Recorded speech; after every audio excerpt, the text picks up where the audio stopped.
প্রিয় এলাকাবাসী, আমাদের এই এতিমখানার দুর্দিনে রহিম সাহেবের মতো নেককার মানুষ পাশে না দাঁড়ালে আজ এই অনাথ শিশুগুলোর আশ্রয় হতো না। তিনি কেবল একজন সফল ব্যবসায়ী নন, তিনি আমাদের সমাজের এক উজ্জ্বল নক্ষত্র। আল্লাহ যেন ওনার মতো মানুষ ঘরে ঘরে তৈরি করেন। মাওলানা সাহেব, আপনি আমাকে লজ্জিত করছেন। আমি তো সামান্য একজন নগণ্য বান্দা। আল্লাহ আমাকে সামর্থ্য দিয়েছেন, তাই আমি তাঁরই পথে সামান্য বিলিয়ে দেওয়ার চেষ্টা করি মাত্র। আপনারা দোয়া করবেন। রহিম সাহেব, চিঠি তৈরি আছে। আপনার ঘোষণার জন্য সবাই অধীর আগ্রহে অপেক্ষা করছে। আপনি কি এখনই ঘোষণাটি করবেন? জি ওসমান সাহেব, দিন। আমি আজ এই পবিত্র মাহফিলে ঘোষণা করছি যে এতিমখানার নতুন শিক্ষা ভবনের যাবতীয় খরচ আমি একাই বহন করব। প্রাথমিকভাবে 10 লক্ষ টাকার এই চেকটি আমি মৌলানা সাহেবের হাতে তুলে দিচ্ছি। সুবহান আল্লাহ! রহিম সাহেব, আপনার এই মহানুভবতা শহরের প্রতিটি মানুষের জন্য এক বড় শিক্ষা। আপনি আসলেই এক অনন্য আদর্শ। আল্লাহ আপনার ধন সম্পদ ও সম্মানে আরও বরকত দান করুন। আমিন। দোয়া করবেন মৌলানা সাহেব, যেন আমৃত্যু আপনাদের খিদমতে এভাবেই নিজেকে বিলিয়ে দিতে পারি।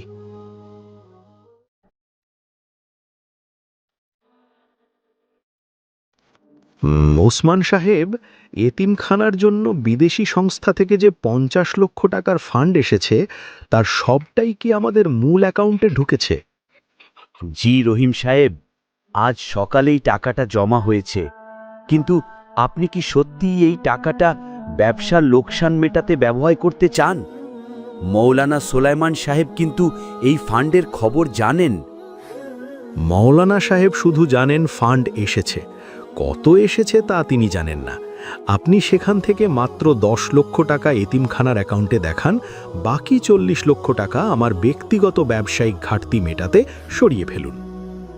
রহিম সাহেব, এটা তো আমানত। যদি কোনোভাবে প্রকাশ পেয়ে যায়, তবে আপনার এতদিনের সাজানো সম্মান সব ধুলোয় মিশে যাবে। আপনি কি একবার ভেবে দেখেছেন? আপনি বড্ড বেশি চিন্তা করেন ওসমান সাহেব। এই শহরে মানুষ কেবল বাইরের চাকচিক্য আর দান খয়রাত দেখে, ভেতরটা কেউ দেখতে আসে না। মানুষ আপনাকে তখনই সালাম দেবে যখন আপনার কাছে টাকা থাকবে। মনে রাখবেন, এই শহরে টাকাই মানুষের সম্মান বজায় রাখে। আপনি যা ভালো মনে করেন, আমি কালই ট্রান্সফারটা করে দেব। চমৎকার। এখন আপনি আসতে পারেন। যাওয়ার সময় দরজাটা বাইরে থেকে ভালো করে লাগিয়ে দেবেন, আমার কিছু জরুরি কাজ বাকি আছে।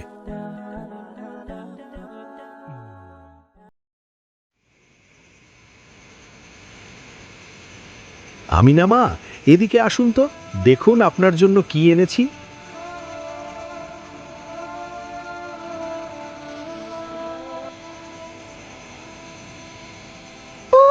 আপু, কত সুন্দর হীরার লকেট! এটা কি আমার জন্য? আপনি সেরা আব্বু। ওগো, আমিনা তো মাত্র 7 বছরে পা দিল।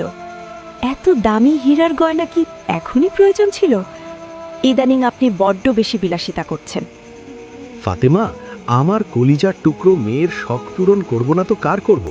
আপনি শুধু শুধু ভাবছেন। দেখুন, আপনার ব্যবসায় হঠাৎ এত উন্নতি, ঘরে এত দামি সব জিনিস আসছে। আমি শুধু জানতে চাই, এসব আয় কি সম্পূর্ণ বৈধ? আমরা যেন কোনো হারাম পথে পা না বাড়াই। ফাতেমা, আপনি কি আমাকে বিশ্বাস করেন না? এসবই আল্লাহ দেওয়া নেয়ামত আর আমার ব্যবসার বরকত।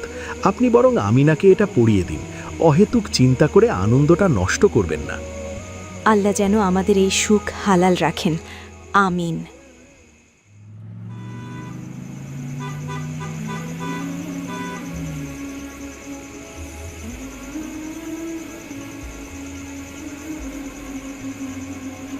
আব্দুল্লাহ, কি হয়েছে আপনার?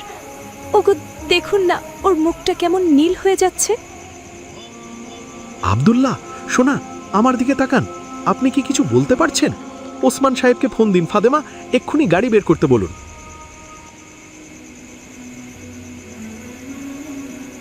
ডাক্তার সাহেব, আপনি টাকার চিন্তা করবেন না।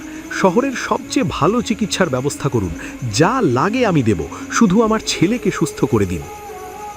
ডাক্তার বলছেন আব্দুল্লাহর অবস্থা খুব সংকটাপন্ন। এক বিরল রোগে ওর ফুসফুস কাজ করা বন্ধ করে দিচ্ছে। হাতে একদম সময় নেই। আপনি আপনার সব টাকা ঢাললেও তো সময় কেনা যাবে না। এটা কিভাবে সম্ভব ফাতেমা?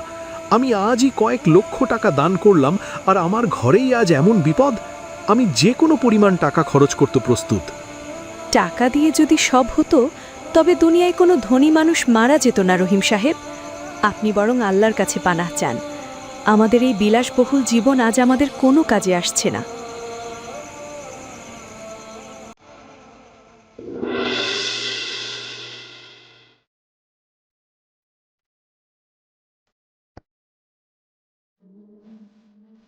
মৌলানা সাহেব, আপনি এসেছেন। আমার আব্দুল্লাহর অবস্থা ভালো না। ডাক্তাররা বলছেন তার বাঁচার আশা ক্ষীণ। আপনি একটু বিশেষ দোয়া করুন। আমি এতিমখানায় আরও বড় অঙ্কের টাকা দেব, শুধু আমার ছেলেকে ফিরিয়ে দেওয়ার ব্যবস্থা করুন। রহিম সাহেব, আপনি শান্ত হন। দোয়া তো কেবল আল্লাহর কাছেই করতে হয়। কিন্তু একটা কথা মনে রাখবেন, দান সৎকা করলেই যে বিপদমুক্ত হওয়া যায় তা নয়। নিয়ত এবং উপার্জনের শুদ্ধতাও জরুরি।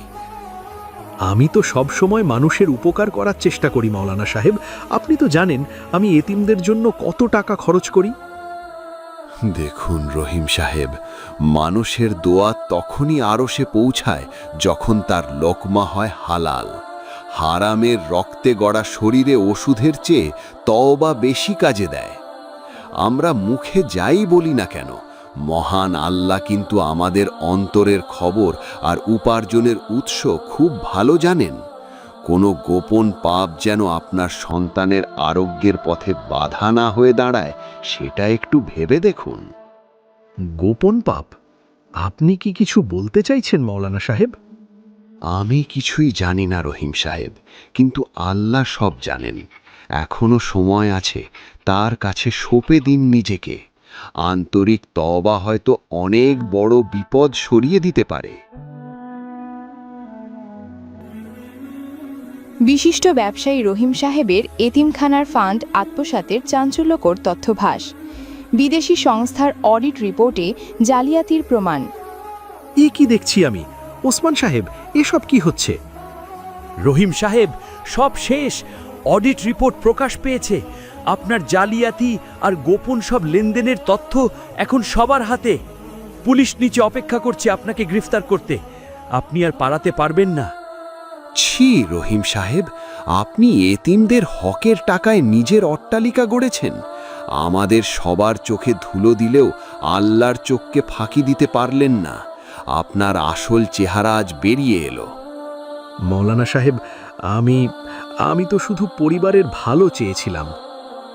হারামের টাকায় কখনো ভালো হয় না। আজ আপনার সাজানো সম্মান ধুলোয় মিশে গেল। এটা আপনার গোপন পাপের এক প্রকাশ্য শাস্তি।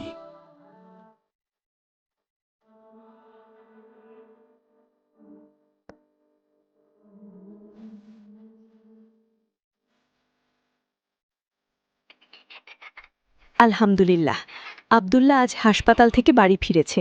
ও এখন সম্পূর্ণ সুস্থ। আলহামদুলিল্লাহ, আল্লাহ আমার ছেলেকে বাঁচিয়েছেন। কিন্তু ফাতেমা, আমি তো ওর সামনে দাঁড়ানোর মুখ রাখিনি। আমার নাম করা ব্যবসা, ওই শহরের আলিশান ফ্ল্যাট, শব্দ আজ নিলাম হয়ে গেছে।